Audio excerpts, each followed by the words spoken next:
Hola, ¿qué tal? Aquí estamos nuevamente. Mi nombre es José Mejía, como se llama mi canal. Decirte que nos hemos detenido un poco por algunas ocupaciones que hemos tenido y no hemos podido cumplir con la promesa que hicimos de contar toda la historia de El Salvador y Centroamérica, o quizás no toda la historia de El Salvador y Centroamérica, sino que nos hemos enfocado en El Salvador. Pero en todo caso, hablar de El Salvador antes del proceso independentista es hablar de Centroamérica, puesto que esos países no estaban divididos, sino que era una sola región. Era la región centroamericana, comprendiendo Centroamérica en aquel momento en este caso, desde Guatemala hasta Nicaragua.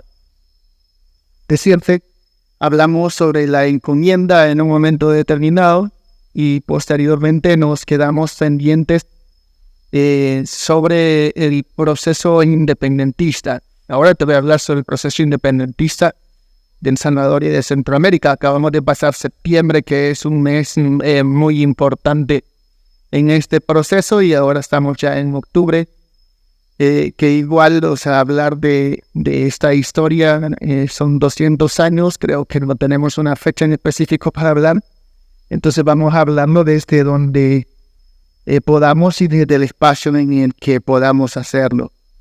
Decirte, en aquel momento hubieron varios factores que provocaron, en este caso, el proceso independentista de El Salvador y Centroamérica.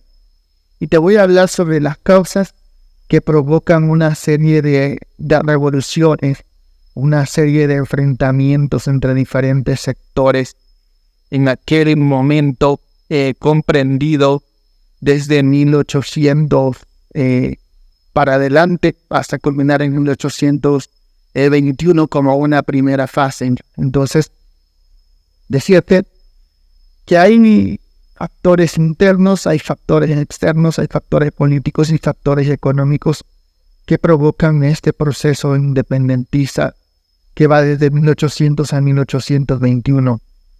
Decirte, hay un acontecimiento interno, bueno, hay un detalle interno del cual te quiero hablar así rápidamente. El detalle interno está relacionado incluso con el trabajo, con la economía, con lo político. ¿Cuál es este problema interno? Con lo racial. Internamente existen una serie de pugnas dentro de las diferentes razas de seres humanos que habitan esos territorios. Entonces, entre ellos tenemos los españoles venidos de España, que son la clase gobernante, los criollos, hijos de españoles, que son españoles nacidos en América. La diferencia entre unos y otros es que los otros tienen todos los derechos plenos otorgados por la corona, incluso de ser gobernantes, que vienen ya con el título de gobernantes a estos territorios. La segunda tiene que ver con los hijos de los españoles, que tienen mucho dinero, tienen mucho poder, pero no tienen derecho a ser clase gobernante. Y tienen incluso mucho comercio, pero tampoco tienen derecho a venderlo a quien ellos quieran. Son las restricciones que la corona les pone. Entonces desde ahí ya tenemos un proceso contradictorio entre una clase y la otra. Como tercero, se tienen a los mestizos. Los mestizos son producto de una mezcla de razas, una mezcla entre españoles, indígenas, negros y todas las razas que puedan habitar en la Centroamérica colonial.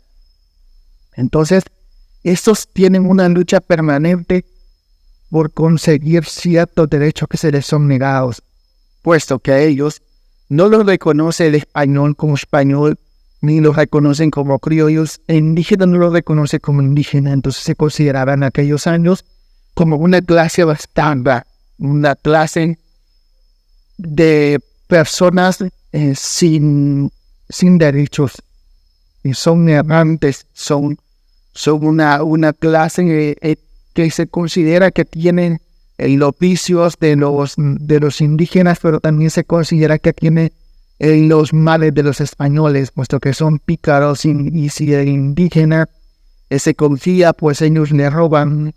Si el español se confía, pues también le roban. Entonces son una especie de personas, podría decir que en ese momento no son tan gratas, pero se ubican en tercer lugar en los estratos sociales, puesto que tienen ciertas habilidades que normalmente los grupos que le continúan no lo tienen.